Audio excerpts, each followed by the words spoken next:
able to join us, or if you want to go back, you'll be able to go on the website and check it out. Usually we do the ELPC Think sessions, in a conference room at ELPC with sandwiches, and you can really interact face to face with people. We're all ad-libbing these days in the remarkable times we're in. I hope you and your families are doing well and persevering through the current situation. Be on the COVID-19 crisis. There's some other things going on as well. And we're going to hear today from two solar leaders, Josh Lutton. Josh is with Certasun, and Amy Hart with Sunrun,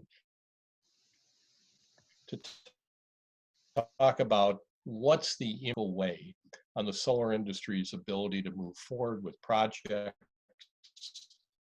I think there are some challenges that are universal when it comes to COVID-19, and then there are some very particular challenges when it comes to the solar industry. And on that, you're going to hear from Josh, who's the founder and president of Certasun, Illinois' premier home solar company servicing the entire Chicago area, and from Amy Hart, who's joining us from Milwaukee. Amy's the director of public policy with Sunrun. Sunrun is the largest dedicated residential solar company in the country, and Amy heads up Sunrun's Midwest solar policy efforts. At ELPC, we work very closely with both Amy and with Josh. We know a little bit about what they're going to say because we hear it from them on a regular basis, and this is an opportunity to share it with all of you. Couple of things. Josh and Amy will talk for a bit. We're going to leave plenty of time for people to ask questions. Use that chat box, and we will do the best we can to make sure your questions get aired and considered. Some facts and figures. Solar companies employ nearly 39,000 Midwesterners, according to Clean Jobs Midwest. And the ELPC state-by-state clean energy business supply chain reports have tracked the number of businesses in Illinois and Indiana and Michigan and Wisconsin, that are involved everywhere from manufacturing parts to installers to project engineers and architects and financiers. The reach of the clean energy market, the renewable energy market, is huge in the Midwest. You can find those reports at elpc.org/clean energy supply chain. You're here to listen to Josh and Amy, so I'm going to move on.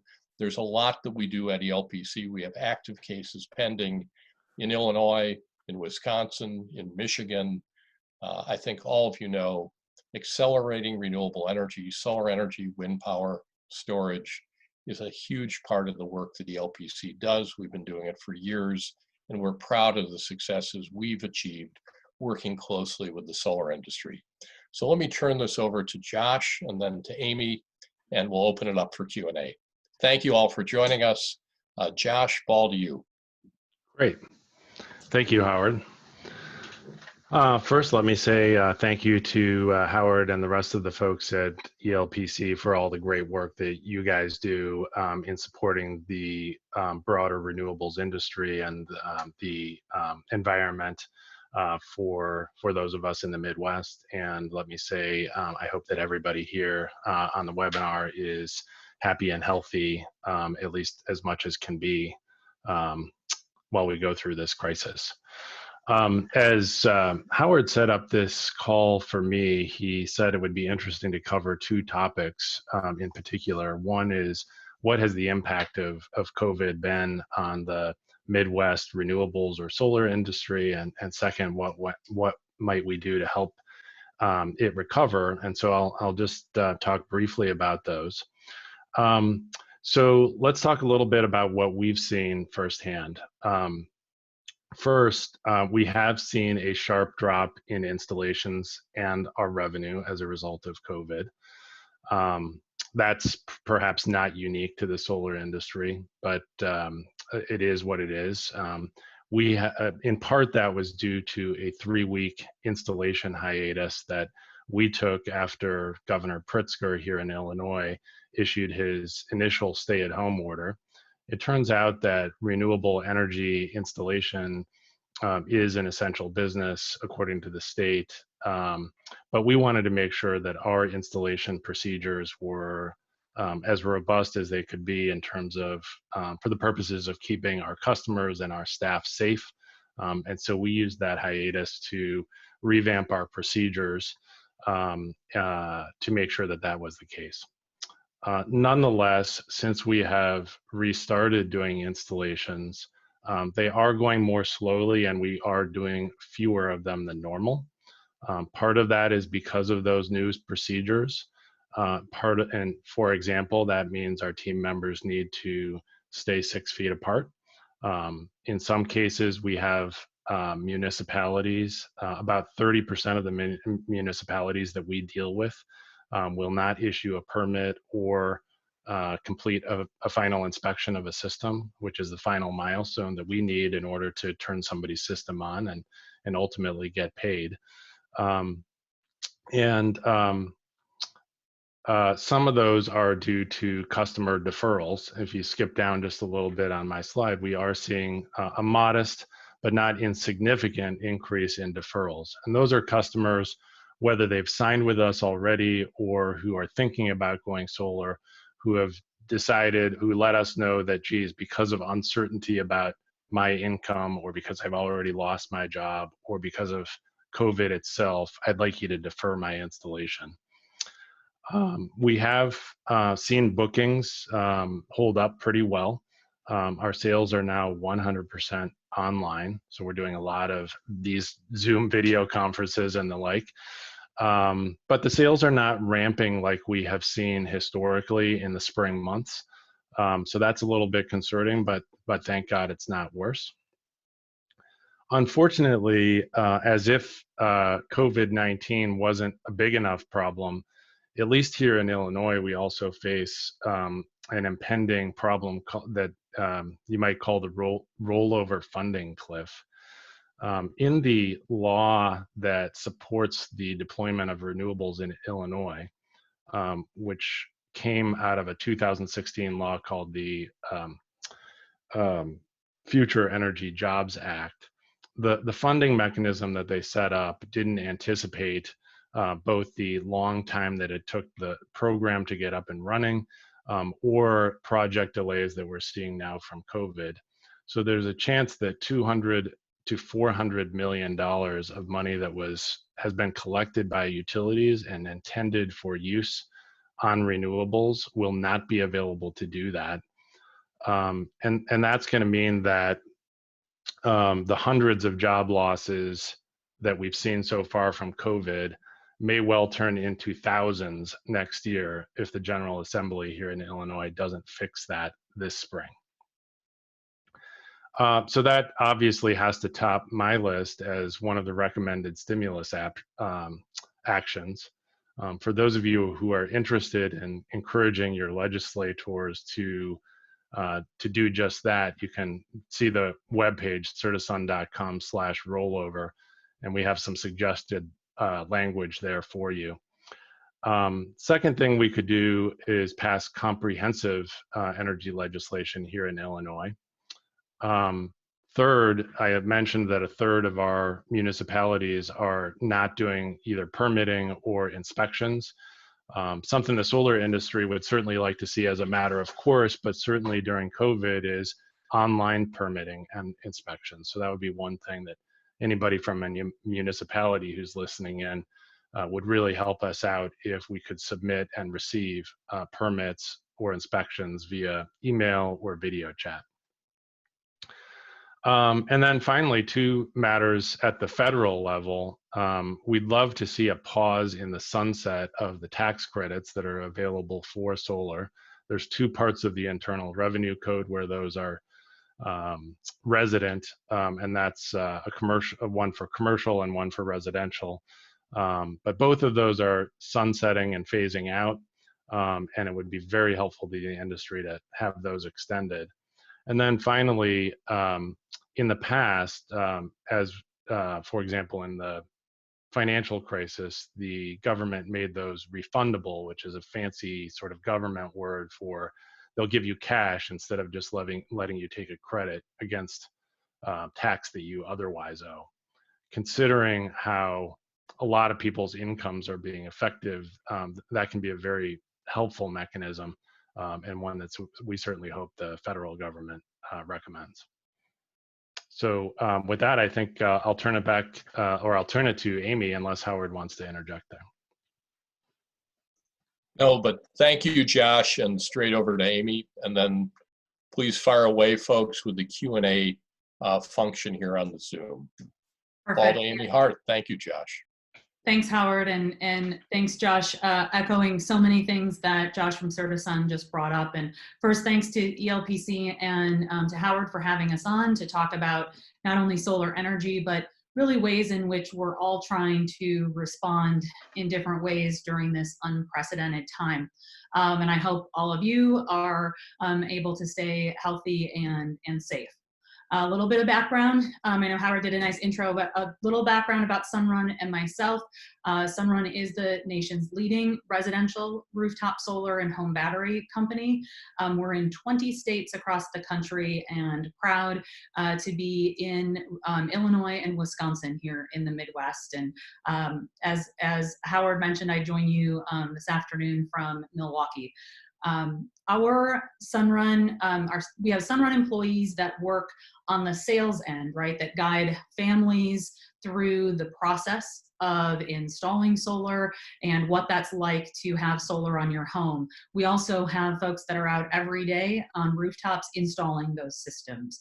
Additionally, we partner with other businesses throughout the country and in Illinois as well and Wisconsin to do the sales and the installation. So we have employees, but we also have partner businesses that we work with. And our employees and our partner businesses are all facing unprecedented challenges, not unlike what Josh had mentioned. As we know, unemployment across the board is rising faster than we've ever seen. The necessary public health measures have certainly slowed or halted many businesses overnight, and solar is no different. So just kind of wanted to give you a lay of the land of what Sunrun has done over the last couple of weeks. During this time, Sunrun has had three main priorities, and that has been our employee health and safety, preserving jobs, and then the health of the company and serving our customers as the final priority. We've been forced to make hard decisions, but we are also adapting and innovating, which I think is an interesting way as we look at how we're going to rebound, how we can have federal and state support, be able to help bring back the solar pipeline, but also really start to think about how we can implement some of the innovation that we've all been sort of forced to enact. So nearly overnight, for example, we've worked to make solar going solar nearly contact-free, meaning we do virtual sales. We have digital signatures. We used to sit at a kitchen table, and as Josh said, that's moved to a virtual kitchen table with our homeowners, walking them through that process.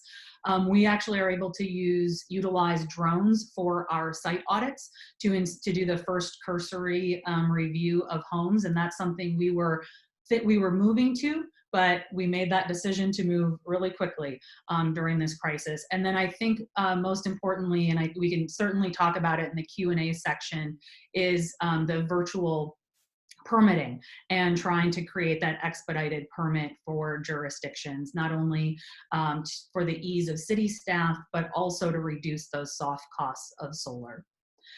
We also have been leaning into programs like the Illinois Solar for All program that is allowing us to offer solar at no cost to low-income residents that qualify in the state of Illinois.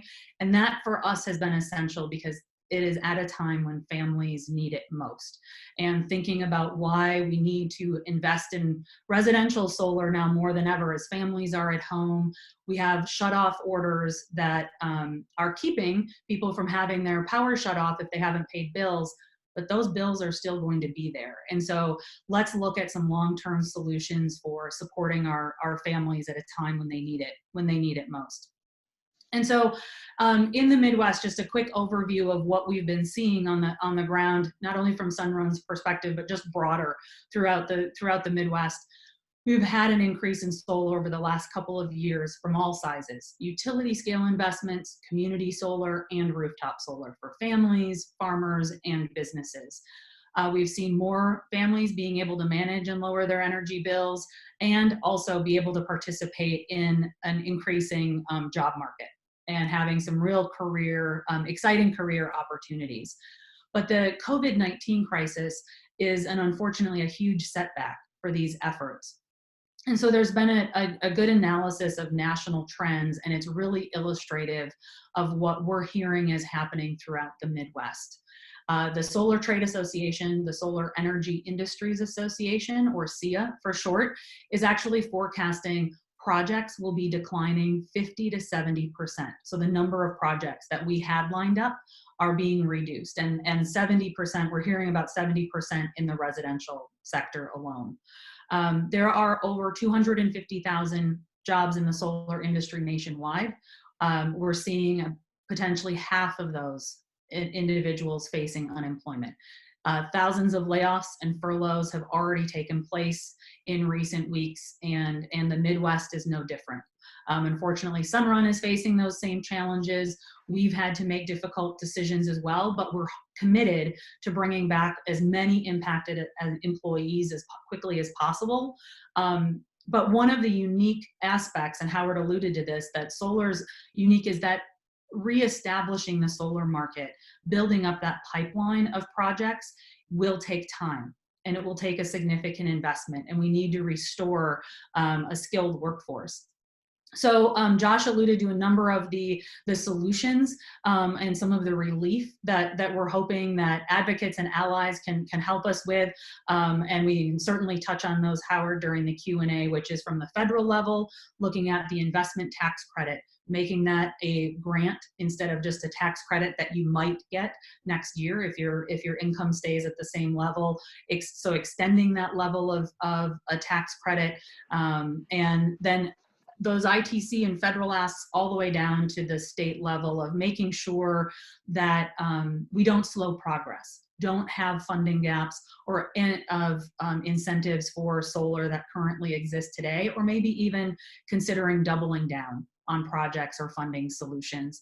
And then the permitting one, which is everybody's exciting, permitting and inspection, but moving that and empowering jurisdictions to conduct solar permitting remotely.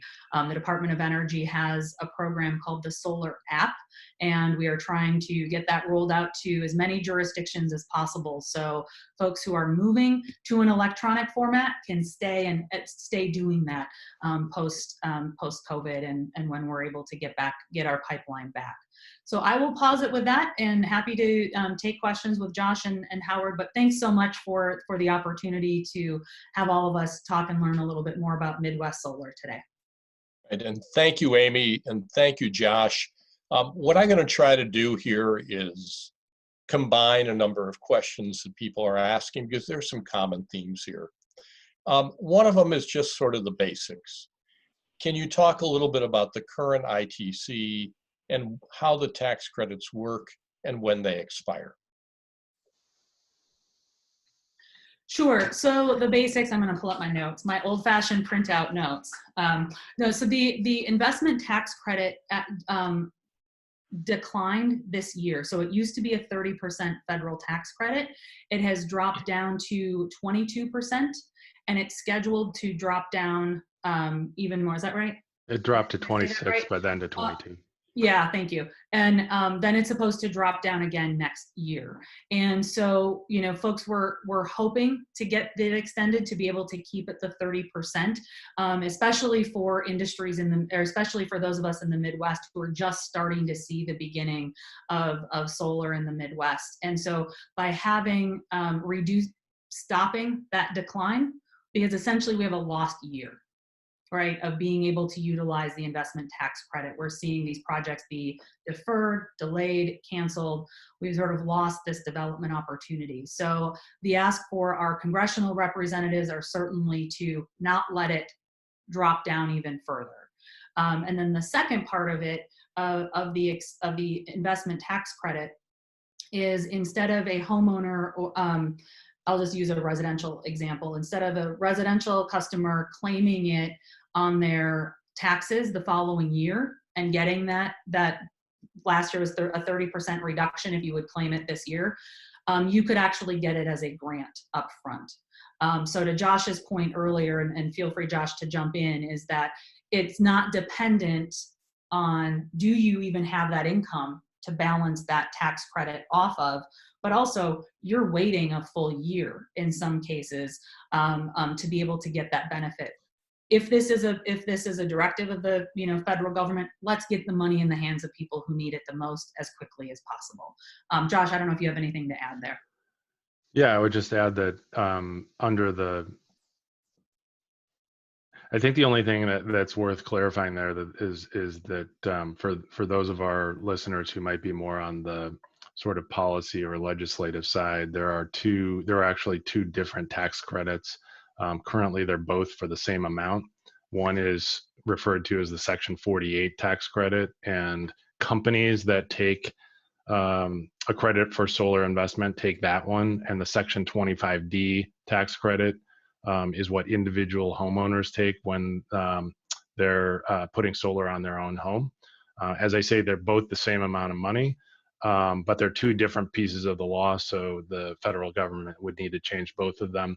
And while they both were at 30% and stepped down to 26% this year, and they both go to 22% next year, the Section 45 commercial credit then goes to 10%. The Section 25D credit completely goes away, which is sort of a pre-existing unfairness that Congress might have an opportunity to fix when they address whether they want to slow down the sunset of both tax credits.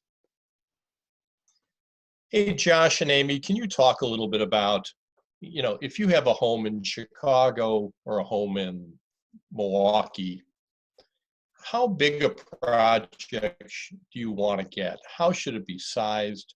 Does it matter what time of day? What's the location? Just, interested homeowners want to put solar on their roof. How big? How's it sited? How should they think about it? Amy, can I take that first for Chicago? Go for it. A typical home solar system is on the order of 20 to 30 solar panels, Howard. That is something like 8 kilowatts or 8,000 watts in terms of capacity. That translates for a typical homeowner into 100% of the energy that they consume in a year. Now, obviously, that depends on how big their house is and how energy efficient it is to begin with. We've certainly seen customers that can use more than 50 panels and others who have purchased only 10 panels from us. But that sort of 20 to 30 panel range is the real sweet spot. And the customers can go solar in a couple of different ways. One is with an investment in a system, which is before any incentives, typically around $28,000. Maybe, again, obviously it depends on the number of panels. But after incentives, at least in Illinois, they could expect that to be on the order of $10,000 to $12,000. Again, that's obviously situation specific, and one of the things that we do for customers is give them a specific quote for their home. The second way that somebody can go solar is with a lease or with a loan, in which case they're not investing anything upfront, but they do make a payment over time to pay for the rights to use the system, and that payment is less than what they pay to their utility today. Do you want to add on to that for the Wisconsin market, Amy? Well, yeah, I mean, it's roughly the same other than the lease and third-party financed issue, but that is a conversation for a different day and something we hope gets clarified in Wisconsin very soon. But yeah, that's for the lease options or financing options. That's certainly something that when Sunrun came to the market, or when Lynn Jurek started our company back in 2007, the idea was bringing options to homeowners or businesses that need to finance their systems, and that was one of the biggest obstacles, and still is, for people to be able to invest in clean energy. And so you want to have those options. If you are able to do a home equity line of credit, and you want to own that system, great. If you'd rather have somebody make sure that, you know, monitoring it, warrantying it for 20 years and paying a set price, great, that works for you. Or, you know, maybe you've saved up for years and this is what you'd like to do. I think the financing piece is a big, an important piece of consideration. And then, Howard, to your question too about sizing, there's the real estate of how much roof space do you have, but generally every state has guidelines about your offset and how much you can produce. And so through the net metering or crediting programs, how you're credited on your bill, you can't overproduce over a given year. So different months you may have different, so in July you may have produce more solar, in January you may not produce as much, or maybe on a day like today in April, but over the course of the year you don't end up producing 200% of what you need. It's about 100% of what you need or less. Yeah, we had big production yesterday from our 48 solar panels here in Wisconsin. A little less today. I get to watch the data every day and see how much is coming in. Yesterday was a great day for our 48 panels. Couple questions that people are asking here. How does the change in oil prices and natural gas prices affect your businesses? Does it affect it a lot or not much or just a little bit? I don't see it affecting us in any direct way. Obviously, there is a connection between solar energy and gas prices in the sense that they're both energy, forms of energy that we purchase, but generally the electric generation industry in the United States, with certain small exceptions, does not use liquid petroleum fuel. So it's not going to affect people's electricity rates much. In fact, I think there's a pretty good argument that people's rates will likely go up in the next year because of the way utility rate regulation works. When demand for electricity goes down, the state that regulates a utility, it typically says, well, you have X billion dollars in assets that you need to earn a return on in order to make a reasonable return on your money. Well, the way they get that money is by charging everybody a certain cents per kilowatt hour. But if everybody consumes 10 or 20% less electricity, the only way they can get that money to the utility is by increasing the rate. So I wouldn't be surprised at all to see folks' rates going up here in 12 to 24 months. And Howard, the only thing I would add is that I think what at least it does do is it keeps the volatility of prices and the unpredictability, right, of where we're at with the fossil fuel industry today. And I think it gets people thinking about how do we invest in a sustainable future, whether that means because we want cleaner air or because we want bills that we don't know what we're going to see next year.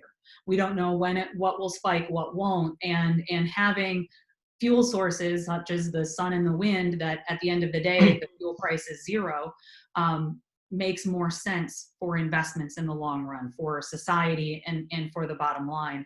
But I would also, I guess that goes into a request for our allies that are with us today, is that if there is going to be a request at the federal level to help out fossil fuel industries, we certainly hope that folks who are wanting to make sure that our country invests and our states invest in solar and wind for our future, that also becomes part of it. I mean, we have a significant workforce, we've got a great future ahead, and that's how I see it connected, is that we need to move forward. Amen is right. Okay, I'm going to tick off a couple of the questions, folks, and then turn it back to Josh and Amy. A lot of questions about, is community solar, are some solar programs getting jammed up in Illinois, and what could be done to help unplug them? In the meantime, while you're thinking about that, to Mike Carberry, what's going on with solar market in Iowa? The recent legislation that, as you know, Mike, ELPC worked pretty closely with a number of the utilities, the pork producers, and a very unusual coalition of allies really should help in terms of solar moving forward in Iowa. That should unjam up some projects moving forward. The legislation's not perfect, but Josh Mandelbaum and Steve Falk did a really good job on it. I think that's going to move things forward a bit. A couple of questions about, do we think CEJA is going to come to a vote in the spring legislative session? No, we don't. As a practical matter, between now and May 31st, when the legislature ends, there doesn't seem to be much bandwidth among the governor or legislators to deal with, big energy packages or other very large-scale legislation. There might be some opportunities for some very targeted, focused actions that I know that Josh and Amy may want to talk about. So ball to you folks on that. Yeah, just a couple points on, the other states. You covered what's happening in Iowa really well. I think I would encourage folks certainly that are involved at a statewide level to think about the opportunities, and we can all talk about it as an industry as well as advocates together about ways to double down on support for the industry. We have to keep foundational policies like net metering and a fair evaluation of solar in place. And so in places like Michigan, this becomes really important. In places like Iowa and Wisconsin, having property tax and financing options available, or property tax exemption, I should say, and third-party financing available becomes key in lots of states. But then specifically in Illinois, Howard, to your point, that's exactly right. There is, and it goes to the question about community solar projects and what's happening long-term in Illinois. The renewable portfolio standard and creating enough funding to be able to have additional projects to meet the demand that we're seeing in Illinois, which is great to have, but we need the funding to get there. And the RPS funding shortfall, I know is a top priority for the industry. It's a top priority for lots of advocates. So that has to be addressed. That may, however, because of what was unforeseen of the coronavirus outbreak, may not be able to happen until later this fall, early 2021. But in order to make sure that the solar industry is there to talk about how to address that funding cliff and how to address a comprehensive energy legislation, we may need that short-term relief, which is what Josh talked about earlier, to make sure we don't lose any of the headway that we've made, whether that, specifically in Illinois, but I think that goes for lots of other states, of why we need that federal congressional action too. Every bit helps at this point. Josh, anything you want to add on that before we wrap up? Yeah, if I could just take that comment about renewable funding one step further, as the founder of a company and one of the primary investors in Certasun. I've lived in Illinois most of my adult life, and I founded Certasun because of the Future Energy Jobs Act and the confidence in the future that the General Assembly had and the structure that they put in place.